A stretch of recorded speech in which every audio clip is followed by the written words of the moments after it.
Hello and welcome to Mary Live. This is Dr. Mark Miravalle. My friends, there's still a lot of papal discussion going around, and that's a good thing. So let's talk about the papacy again. We've talked about this recently. I've got some just great questions from some of you viewers, and I'm always grateful when you send stuff in. I'm always happy to include it in Mary Live when it's relevant and when I can do so.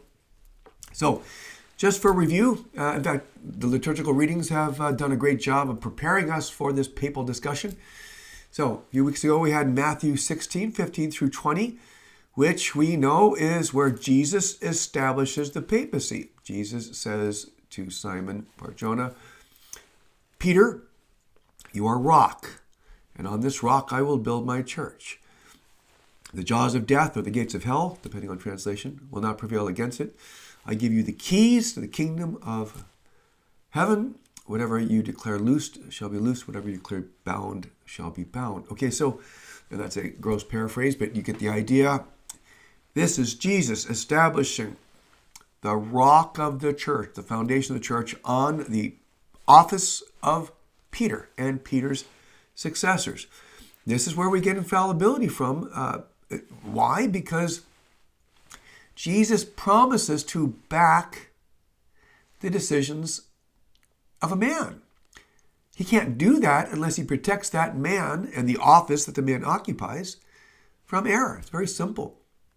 And so infallibility is where the Pope is protected from error regarding all solemn or ordinary matters in the category of faith and morals. Okay, so that's the rock. That's what makes us Catholic in terms of knowing where the truth is protected. And this is critically important. I'm going to go over a couple of great questions that, again, the you listeners have brought forward. One will be, if this person's calling that person a schismatic and that person's calling this person a schismatic, how do we know who's a schismatic? And the answer will be simple. The person who's with the vicar of Christ on faith and morals can't be called schismatic. Okay? The person, for whatever reason, is opposing the Holy Father on matters of faith and morals. That is dangerously proximate to a break, a separation, which is what the word schism means. Okay, and then we go to Matthew 16, 21 and following, and this is the great rebuke. And we talked about this in a previous program as well. Jesus calls Peter Satan. Notice how the context of what takes place here, Peter brings Jesus aside. Peter doesn't turn to the apostles and say, I'm going to start a new teaching that Jesus cannot die and be resurrected. And in fact, technically, the full office of Peter isn't instituted until after the resurrection of Jesus and the beautiful exchange of Jesus and Peter about feeding the lambs and feeding the sheep, etc. But what this tells us very clearly is while the Pope is infallible, he's not impeccable. The Pope can sin. The Pope does sin. Every Pope has sinned. Why? Because the Pope is a human being. His office, protecting him from error, does not prevent him and take away his freedom. And, we have to be careful here because sometimes as we examine the faults of others, it can be a bit of an escape of examining ourselves, our own investigation of how we're doing in the spiritual life. And I'm not using this as a red herring to the discussion of the papacy. I'm simply saying that's a reality. Speaking with a very holy bishop recently, and he said this new cancel culture,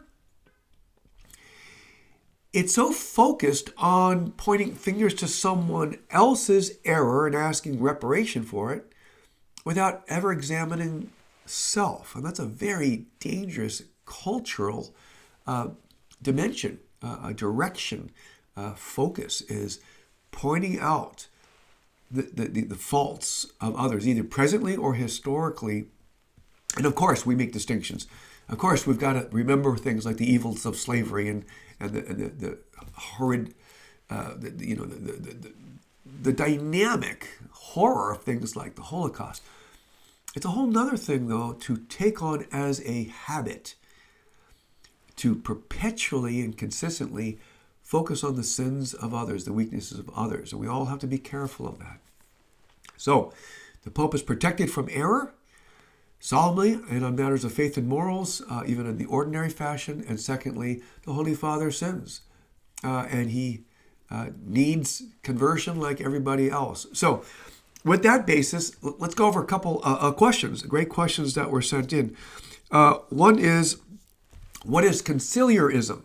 Okay, the conciliarism has many names. It's called Episcopalism, Gallicanism, as it continued in the church in France. Essentially, conciliarism is the idea that if the bishops together decide that they don't want a particular pope, that the bishops have the power to remove the pope. And this is simply an error. This has been tried at various times in history, like the Council of Basile in the 15th century. And of course, the bishops together don't have that power. Use the analogy of Jesus and the apostles. What if all the apostles agreed that Jesus was wrong, or even that they didn't want Jesus? Would they have the power to take away Christ? Of course, it's nonsense, right? Well, the same thing is true about the Vicar of Christ. This is an office instituted by Jesus that Jesus protects. And so bishops cannot claim an authority to overthrow the proper authority of the Holy Father. Okay. Another question, excellent question. This is from Mark on the West Coast. What about jurisdiction? That is to say, granted, the Pope is infallible with faith and morals, both solemnly and most hold in the ordinary magisterial teaching. What about jurisdiction over things like discipline? Does the Pope have jurisdiction over discipline? And it's a great question. So let me read from, bear with me, I hate to read to you, but just this is important because this comes from Vatican I, and it's very clear on the jurisdiction of the Holy Father. And Vatican I says, and I quote, "If anyone shall say that the Roman pontiff has the office merely of inspection and direction, and not a full and supreme power of jurisdiction over the universal church, not only in things which belong to faith and morals, but also in those which relate to the discipline and government of the church, spread throughout the world, or assert that he possesses merely the principal part and not all of the fullness of this supreme power, or that this power which he enjoys is not ordinary and immediate, both over each and all the churches, and over each and all the pastors and the faithful, let him be anathema," which was the way they would tend to end these dogmatic statements in Vatican I. So, now that's not to say necessarily that the Pope is infallible with every disciplinary application, but it is to say it's his authority. It's his jurisdiction. And certainly anything that is proximate to faith and morals, the Holy Father is protected from error by the Holy Spirit. So great question from Mark on that. Okay, a question about schismatics. This was brought up by Kathy on the East Coast. What do you do when some in the church say, well, you're schismatic, and others point back and say, no, you're schismatic? Do we just go to Jesus as our rock? Well, the problem with that is you've got 33,000 Christian denominations in the United States alone that hold that Jesus is their rock. But they have 33,000 different varieties of Christianity. So the answer is, no, you go to Peter.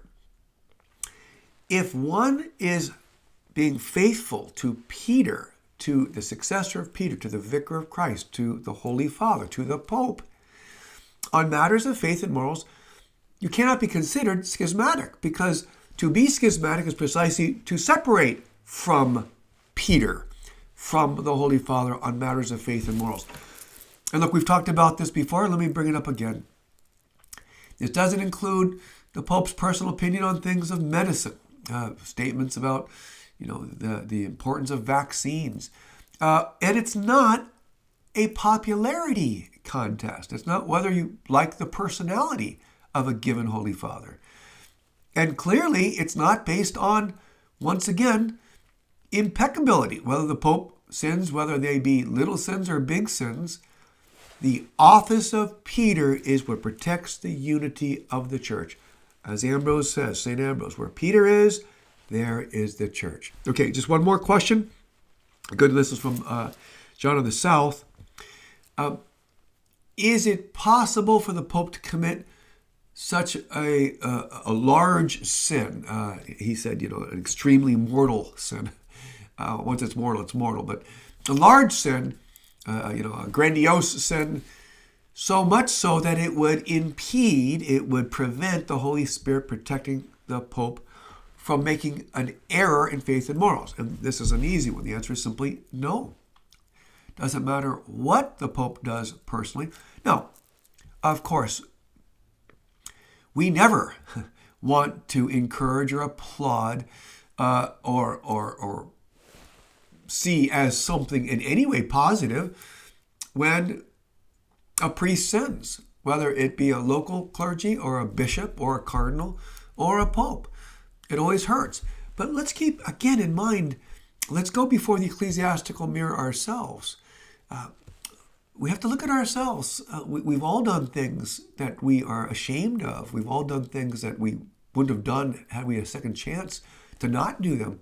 But that's the process of conversion. That's being fallen human, seeking holiness through grace, which is a gift that we have to cooperate with. So it's in no sense to lessen the difficulty when a bishop or especially a holy father is accused of a sin or something grave, but it simply is irrelevant to the issue of the Spirit protecting his office. Now, history helps us with this, just as we have historical cases of groups of bishops trying to boot the Holy Father, which they cannot do. They don't have the power to do. Conciliarism. We've got many cases. There's a fairly extensive line of Renaissance popes. We'll choose just one. For example, Alexander VI, who acknowledged that he had several illegitimate children through several different mistresses. Do we applaud that? Of course we don't applaud it. It's very sad. It's very unfortunate. But it doesn't rock, shake, intimidate our faith in the office of Peter. Because history shows that even with Alexander VI, he never sought to change church's teaching on sexual morality in terms of the intrinsic evil of premarital sex, of breaking the vows of celibacy. And so it's almost a stronger case that the Holy Spirit protects the church and truth. This is the promise of Jesus. Look, Jesus wouldn't make the promise of protecting the church and truth and backing the Holy Father if he didn't know that he had the ability to do it. He's kind of God. God can do these things.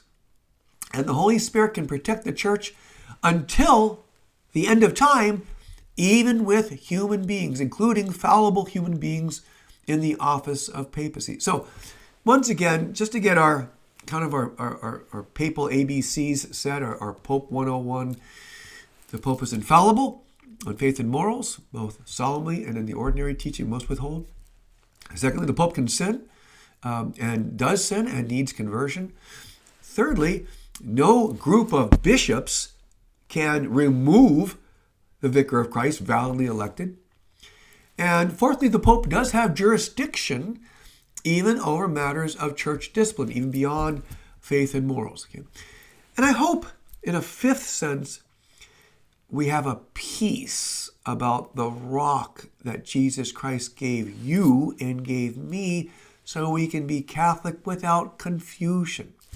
We don't have to determine our fidelity based on every blogging headline or even everything that will come from the Synod. I should mention briefly, I had another question and said, I so appreciate your comments, etc. What's a synod? So just ever so briefly, so a synod in general can be a meeting of bishops to discuss matters pertinent to the church. Excuse me. In this particular case, there's a 3-part synod going on of sorts, where part 1 was having every diocese of the world submit questions worthy of consideration. Part 2 is the bishops meeting in Rome and some laity as well, and that happens October 4th through the 21st, if I remember correctly, or 24th in 2023. And there'll be a part 3 of this synod where the bishops will come again together. But ultimately, any decision rests on the Vicar of Christ. It's up to the Holy Father to confirm anything in faith and morals, or to confirm any new discipline, which once again, with Vatican I, is under his jurisdiction. So to be concerned is perfectly legitimate. To have it threaten your Catholic faith, that's to misunderstand what Jesus gives us when he gives us the office of the papacy. So let's continue in peace. Let's continue in prayer, both for our Holy Father, for the best possible outcome of the synod. And remember that the Holy Spirit doesn't fail and Jesus doesn't lie when they promise us a church that will be here in truth until the end of time. Thanks be to God. What an incredible honor and privilege it is to be Catholic. Thanks for being with us. God bless you all.